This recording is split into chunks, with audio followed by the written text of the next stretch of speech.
Hello. I am so excited to welcome you to Wise Women with Whys. And the person that I have to introduce to you today is our very first guest. So we're launching this. I've had the opportunity to meet many wonderful wise women. What makes them wonderful is that they have a why. They have a purpose. They have something deeper that drives them to do the amazing things that they do. And today I want to introduce you to Hiba Al Zubari, who owns Babylon Coffee. And I'll just tell you that the name of her coffee shop is what drew me in there. It's what kind of kept me driving by going, what is that place?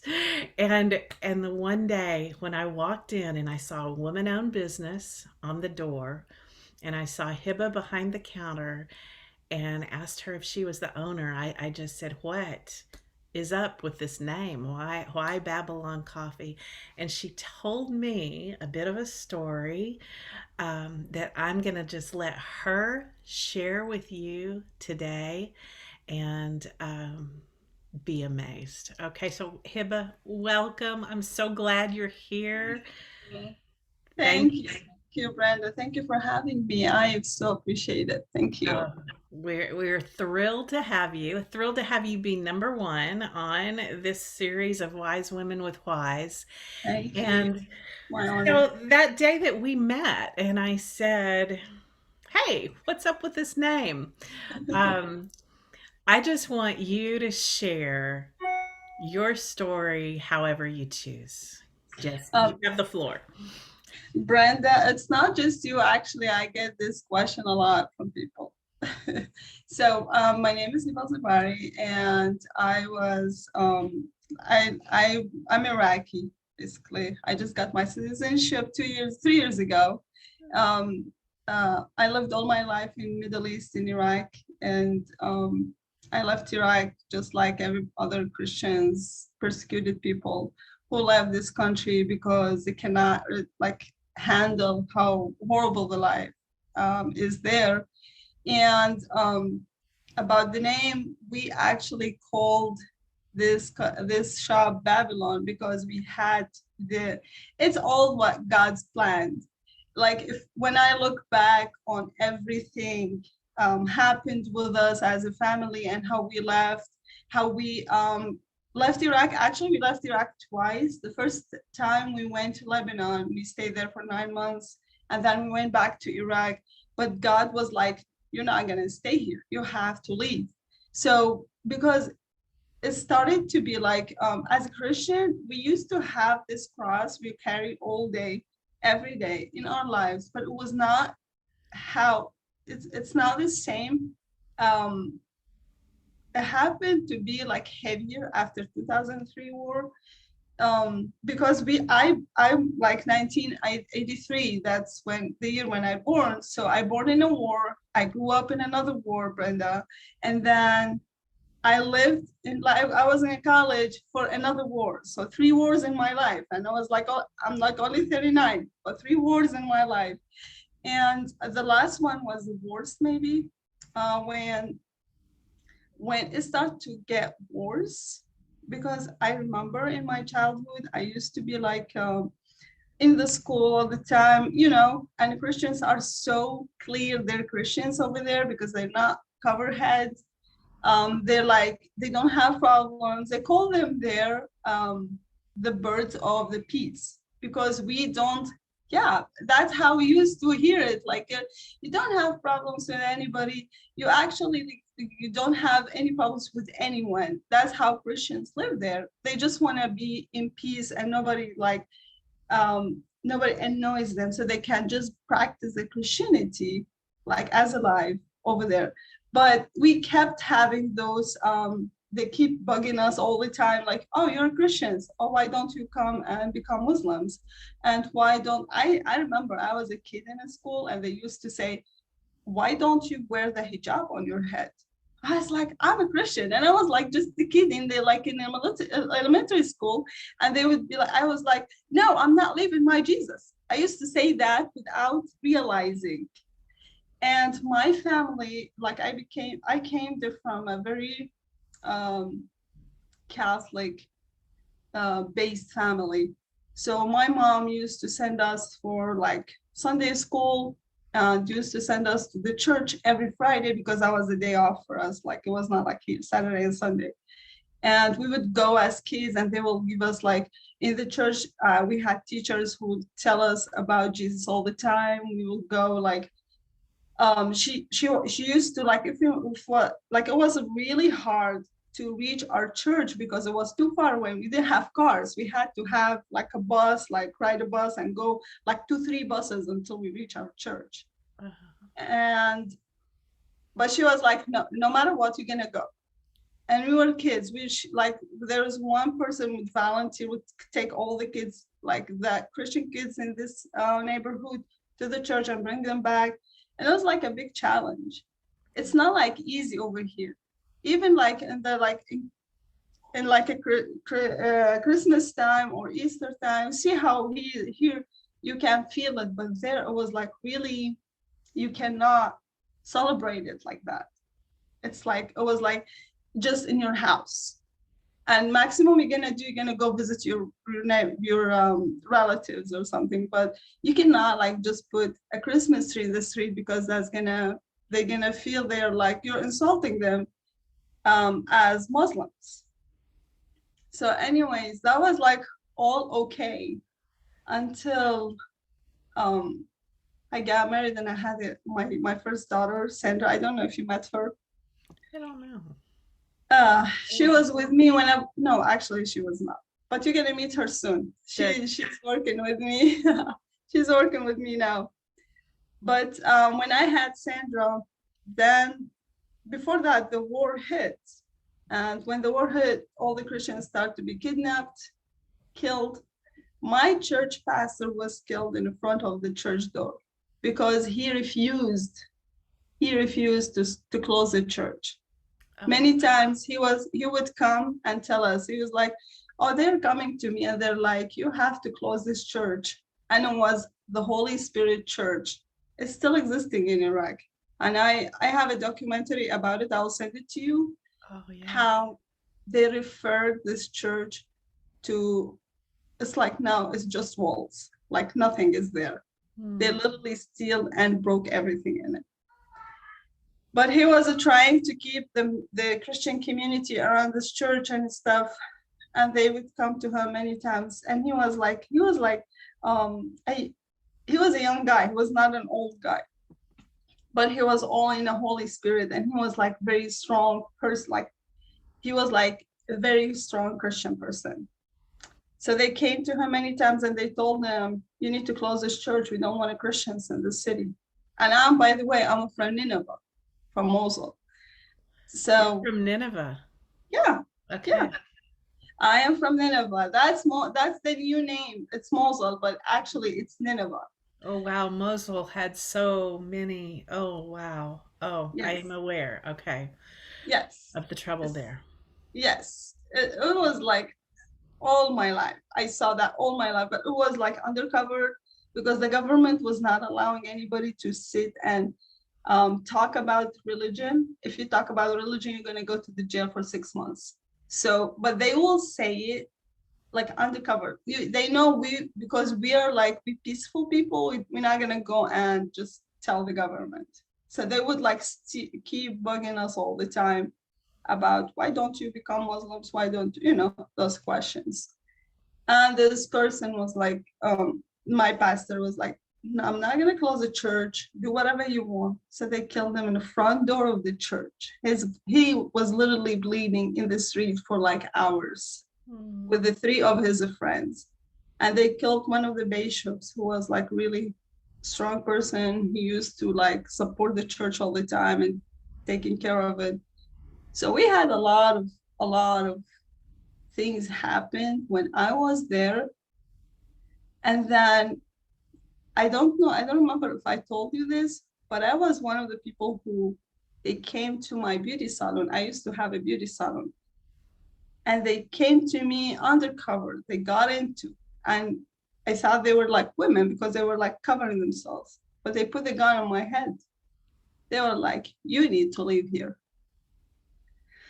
So what happened? I was like, okay, this is not your country, but it's actually our country. We came from the roots of Akkadians and Sumerians and Babylonians. So we are like, we're there from the very beginning, the very ancient Iraq. But they told us we're not the natives. They are the natives. So they took the land like obviously from us, and we couldn't say anything. Hmm. Anyways, I was like, I'm not leaving. I'm leaving. I'm not staying. So that was And our you had your journey. daughter at this time, right?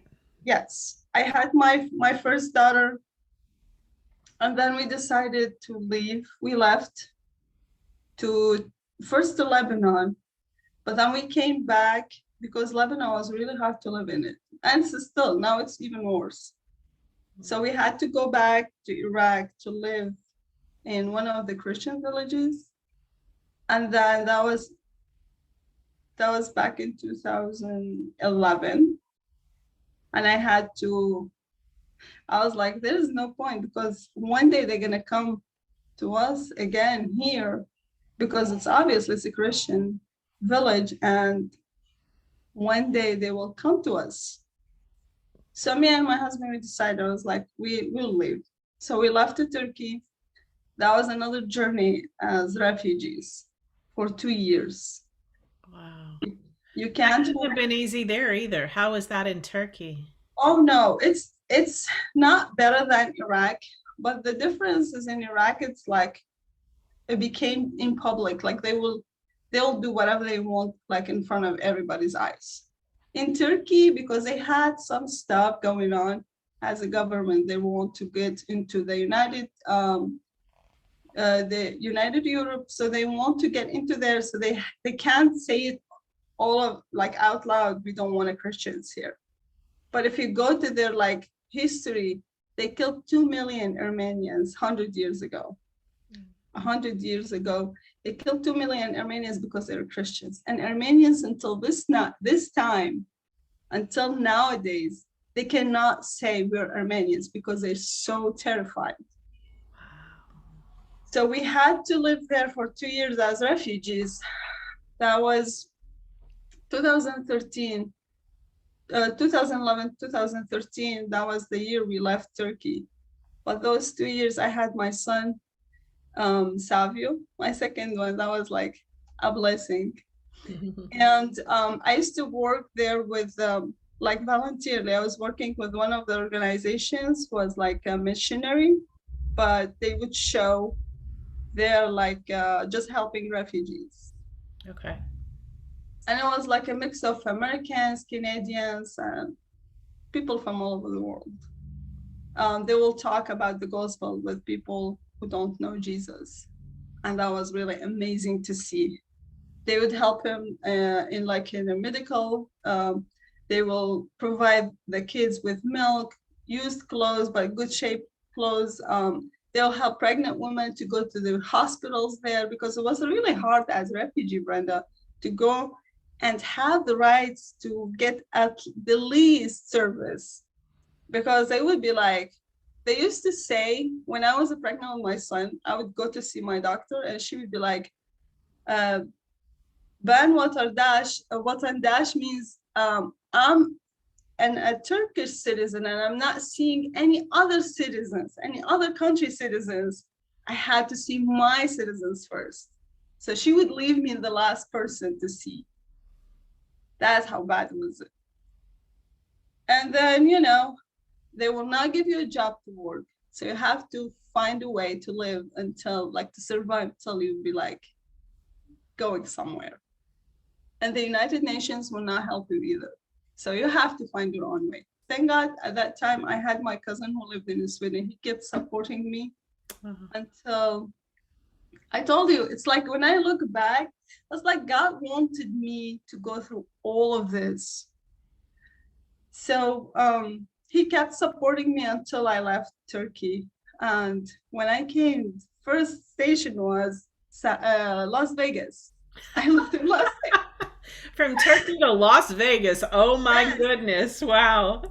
So Was how was that for culture shock, right? like, thank God my friends, like I had American friends, so they're like from Illinois, Chicago. They gave me heads up. They were like, okay, listen, you're gonna go to America. I was like so thrilled. I was so happy that I'm gonna come to the United States. But I was in the same second, I was like so scared. I was like not knowing what to expect. But anyways, my friend Leah, she was like, you gonna go to the United States. It's like a dreamland. So you have to work hard there and live like you, if you want to live a good life, you have to be careful. She gave me a lot of heads up. But she heard that I'm gonna go to Las Vegas. She was like, why you're going to Las Vegas? Don't go there. I was like, I don't know. My sponsor is there. But anyways, we went to Las Vegas 2 years. Of course, that was a big, huge change for us. You lived there for 2 years. Years, two Wow. years, Okay. the hardest 2 years, maybe even harder than Turkey Tell me because why. Tell me why. so first as Middle Eastern Christians, that was not our style of life. And then we had to find jobs, but there's no jobs there except the casinos. And in the casinos, you're not gonna work if you don't have anybody that will get you in. Like you need somebody to help you. And it was like a completely different environment. So seeing all things happening in Las Vegas, I was like, I don't want my kids to grow up here. First of all, so we kept praying, talking about it, and we were debating between Texas and California, San Diego, because my brother-in-law lives there. And the last minute, we were going to San Diego. The last minute, very last minute, we were like booking tickets to go there. I was like, I'm not going there. And my husband was like, why? I don't know. I feel I can't go there. We can't go live there. He listened to me because he wants to satisfy me. So we came to Texas. Wow. Um, I'm so that glad was you did. that was the best decision we did ever. Like that was the best decision we took as a family. I'm so thankful for God that He sent me here. And here I started to work in a coffee shop 13 days after I arrived here because we didn't work in Las Vegas. I was like, so, I had too much energy. I was like, I need to work. I need to work. And 13 days after we found an apartment, we sat in it, we set it up. I put the kids in the school. I was like, time to go to work. So I found this job in a coffee shop, which was not, it's funny because I used to hate coffee. Don't tell anyone.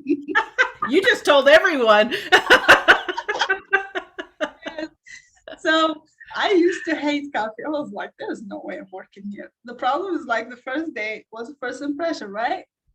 There was a guy over there working. He had this long mustache, and he was drinking a latte. And then the foam stuck in his mustache and he was doing this. I was like, there's no way I'm working with you. That was that what I said. I was like, there's no way. But then the owner and his wife came, then they were like, no, it's fine, you're gonna love it and stuff. And I felt there is something that brought me to Texas. It's not me. It's something changed the last minute to tell me you have something you need to do. It's like a message you need to take. And I noticed people here, Brenda, they don't, not all of them, most of them, they don't feel how blessed they are and how they should be thankful for everything they have here in the States. Because I was like, man, you can sit and pray in the public? Wow. That was one of the things I used to see in that coffee shop because I used to open. We would have groups sit and pray and stuff. I was like, wow, I love it. I used to take pictures for it because I was not, this is unbelievable. You have this freedom. That was my impression. Like I was like, man, I feel like God here has a lot of work. He's doing a lot of things. Like young kids will sit and pray, old people will sit and pray in between, like school kids, college kids. I was like, wow, this is really awesome. Like, I'm so happy that it's still, the churches is still strong here in Texas. And I feel like I was telling one of my customers yesterday, I was like, God is working something in Texas. Maybe this is going to be the last spot that every Christian will come to when the world will be horrible and we cannot live in it anymore. We're going to come to Texas. Because that happened to me. That what happened to me. Because here, like, I have two groups. I have on Fridays, every Friday. If you come at 6 o'clock, you're going to see the shop full with men that sit and pray. And that makes me feel okay, the Holy Spirit wants to do something in this community. We just need to listen. So I have one of my customer, I still remember his name. His name was Reed. He was a kid, Brenda. He was 18 years old. Mm. He suicided himself because he was over drugs, and his girlfriend died in front of his eyes because she overdosed. I was like, why you go to the drugs? Like, you have every reason to live the best life here. Why don't you appreciate that? And he was like from a really rich family too. Mm. He used to come and get coffee from our shop. I was like, where is Reed? He just disappeared all of a sudden. So my friend used to ask his mom. She was like, he suicided himself. That breaks my heart because with everything we had back home, all the difficulties, every cross we would carry every day, going to school, going to work, you don't know if you're gonna come back. Like my brother, 3 times, believe me, like trust me, 3 times, he was about to die because of the bombs around him. He would come back home. I was like, we would cry because we think he was one of those people we would see on the TV. They were killed because of that bomb. Like the heart there, the life there is so hard to the point you don't know if you're gonna come back or not. Mm. Here you have everything. Why? Like, why don't you just listen? Listen to God. Like, listen to Him. When I look back, I was like, that was all planned, but I was worried all the way. I didn't know where I'm going, but I was like, you do whatever you want to do, but I want to see what you want me to do. He would just take me. And then when I look back now, I'm like, oh, that was all planned for me. And now Babylon is an existing, like it's an extension for that trip that I was in. I'm still like having this question, why you called it Babylon? And I start to talk about it. And then, oh, thank you for sharing. Of course, I need to share that for everybody I can with because it's not me. It's how you have to listen to God and just see what He wants you to do. Don't rush things. Like, don't be like, okay, I want this thing, I want that thing. No, just wait for Him. He's going to bring you everything you'll need. Just wait. But if you're going to keep like listening to the I noticed something here, Brenda. The life here is so crazy to the point like sometimes you'll be like sitting on the chair, like, where did my day go? Like I seriously, I don't remember that I had a break today because I was running all the time. Mm. It's crazy. But if you sit like for a second and be like, okay, no matter what, I need a minute with my Lord to talk to Him. I need to listen to Him. What He wants it from me, He's gonna lead you. Whoever say, okay, I saw him in one dream, I was so worried. I didn't know where I'm going. When we were in Turkey, our sponsors, the last minute, they changed their mind. They were like, when you come, they used to live in San Diego. But they're like, if you're gonna come to San Diego, we're gonna send you to Las Vegas. I was like so worried because I heard a lot of things about Las Vegas. I was like, I don't know if we can survive there. I had no idea what to expect. But He showed me many times that it's going to be okay. I went through a lot of problems. I was like, you told me it's going to be okay. But then now when I go back, I'm like, He let me go through all those difficulties because He wants me to value what I have now Mm. and feel how it's it's important to listen to him, not just listen to my brain. What is saying? Okay, is that logic? Is that crazy? Is that no? Just just walk. So I want to ask you something there because you've mentioned several times about the importance of listening to God, and Mhm. that in the times that you are having the hardest times, I wonder if why, or part of huge reason for why you were going through that, the fruit of that was the ability to get quiet and hear God, because there wasn't another option, right? And Yes. here we have so many options, and you didn't have one, and so you learned to hear God. Talk to people about that, about how you learned to hear God. What does that even mean? What does that look like to you?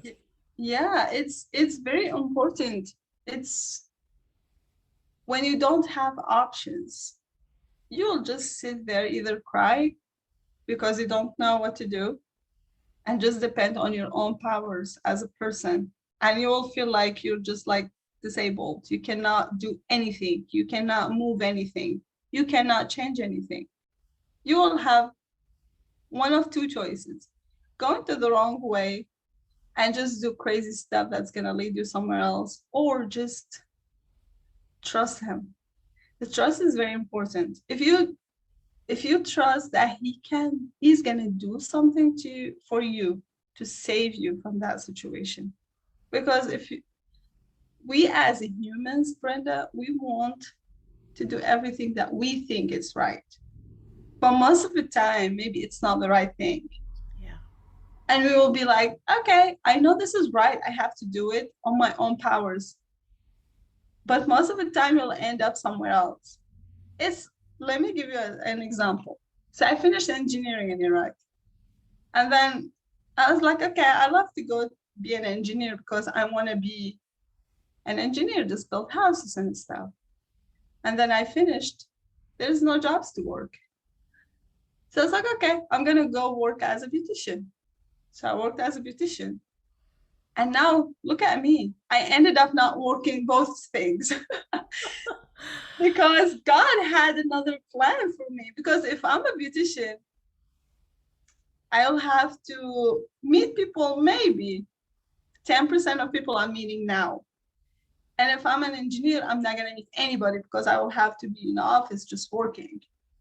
But then he was like, no, how about you be a coffee shop owner or a barista so you'll communicate people and ask, and they will ask you and you will answer and show my glory. So he used my life. And I'm so glad for that. So happy that I saw my powers where it would take me and his powers where it took me. It's very important to know that he knows things better than you and he knows what's better for you. Just trust that plan. Um, you know what's funny thing? People, a lot of people will walk in and be like, "Oh, you have an accent." They don't ask about Babylon, but they'll try to know where I'm where I'm from. So it's like, I'm from Iraq. I know a lot of people used to work with me in the other coffee shop. They would not say they're Arabic because they had bad reputation. Let's be honest. But I'd be like, "Oh, I'm from Iraq." You know how many soldiers who came to Iraq in 2003 I met here? A Wow. lot, a lot, a lot. Like I met them. They know my city. They know my college. They literally, some of them standing and protected my college when I was there. I was like, we didn't met there. We met here. Wow. Isn't it that amazing? Like, I was like, first, So thank you, you're thank you. what, 20 years old when they're there, Yes, right? Yeah. yes, I was at 20 years old. I was in a college. I remember I would leave the college and see them out their fence, standing there in the middle of the street, wearing those glasses and all those stuff to protect themselves. And they would be like doing this to me. I would be, because it was scary. They would like look at us like They used to say, "Oh, there's your cousins in the street." They would call the Americans our cousins because they know Americans. Most of Americans are Christians, and we're Christians, so we're like relatives in their mind, you know. And we And will in just reality, right? in Truly, reality, and in truly, reality, yes. yes, we are all brothers and sisters, and they'll be like, "Oh, there's your cousins." Okay, they're Christians, but they said that they meant something else. They meant that you're not from here. Yeah. These people came from all over from behind the seas. You belong to them. You don't belong to this land. That's Mm, what they meant. mm. And my mom, my dad would be like, we live our like since the beginning of Iraq. We have roots here because we are from here. And now you're trying to say we're not the natives. So just to let you know, there's some stuff in Mosul is still like we have churches that's like 300, 400 years old. We have a lot of places if you visit, like remember Nineveh in the Old Testimony, they had it's like a huge, what they call it, it's not a fence, it's like something bigger than the fence that to protect the city, A wall. like a A wall. wall. It still exists there. I would pass by it every day. Like still from that time, it still exists, but it's in the wrong hands. That's what problem is. Mm. So sometimes I tell people like, I'm from Nineveh. Really? You're from Nineveh? They'll be like this impression, you know? I was like, if it's safe, I would take people there and just take a trip and show them all of that. Like you're seeing the Old Testament in front of you. Because of the wars and stuff, nobody cared about like doing anything. Just they kept the country just as is. So Yeah. that's good and bad, Right. because you still have those places that nobody touched yet. But I was like, I'm gonna take you in a trip if you want to, but it's not safe. Some people be like, whenever you go back to Iraq, let us know. We'll come with you. I was like, this is a responsible. I'm not taking anybody. If you come, you have to show it. So, okay, thinking about the Christians in the Middle East Mhm, and the Christians here in the West. mhm. What is the biggest difference that you see? The biggest difference is there you'll be tested as a Christian, like real tests. Your life or following, you believe in Jesus. Here it's more working in the church, telling the gospel. It's it's not less, but there you will be like it's your life or a death. Like that what they did with my family, Brenda. My family in 2014 when ISIS came to Mosul, I still had my mom, my dad, my siblings all living there. They gave them 3 hours. They were like, you have three options. It was 9 o'clock, 9 p.m. They started to call in like in those big speakers in the streets. If you're a Christian, you have one of the three options.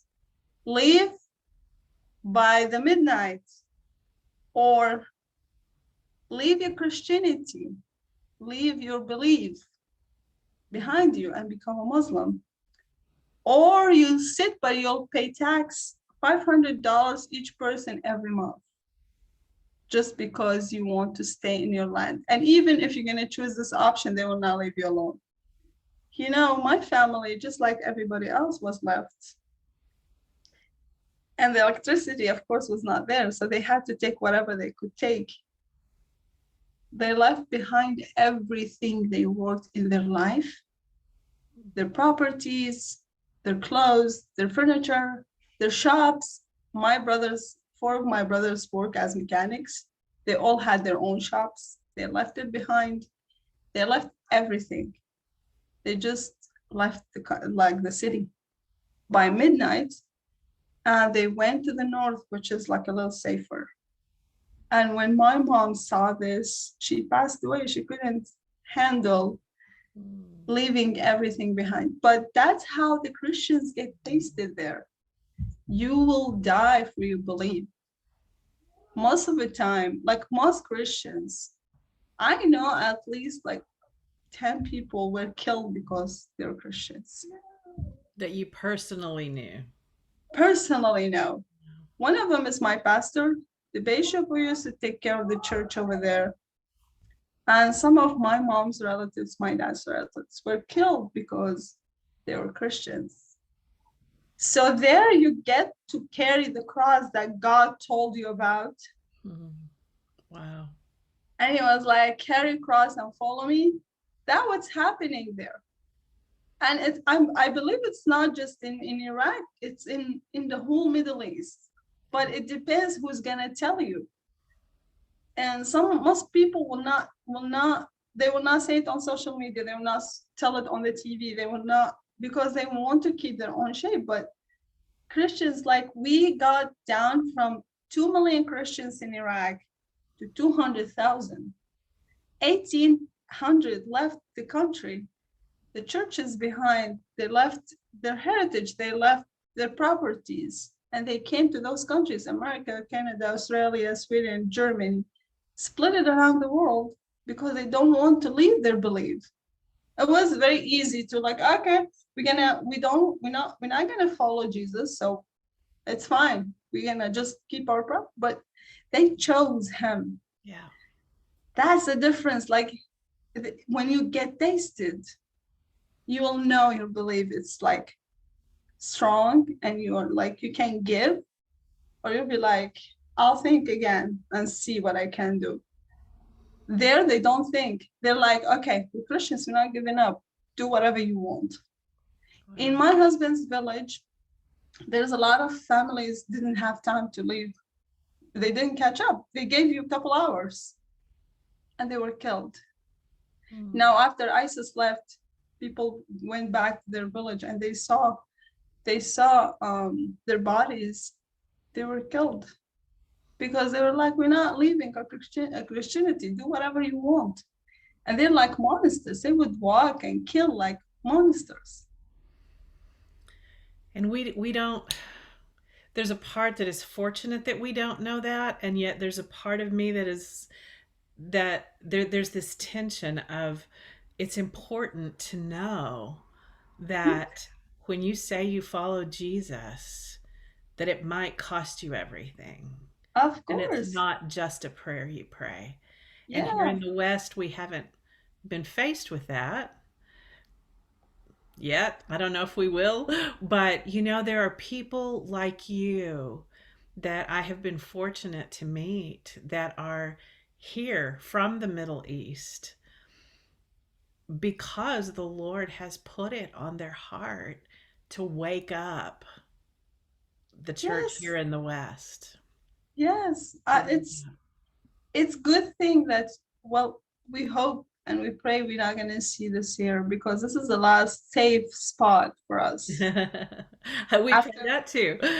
But it's after the more than United. that. It's not about, it's about the heart stance of that's the difference. Like you were tested and you actually had, it was put to the test of where there were people you knew and loved who died, Yeah. you know? And here we just don't know what that test looks like, And so I'm praying, Lord, wake us up all the way. And I'm so honored, truly, to meet you and other people that have had to live a deeper expression of their faith than we have been required here.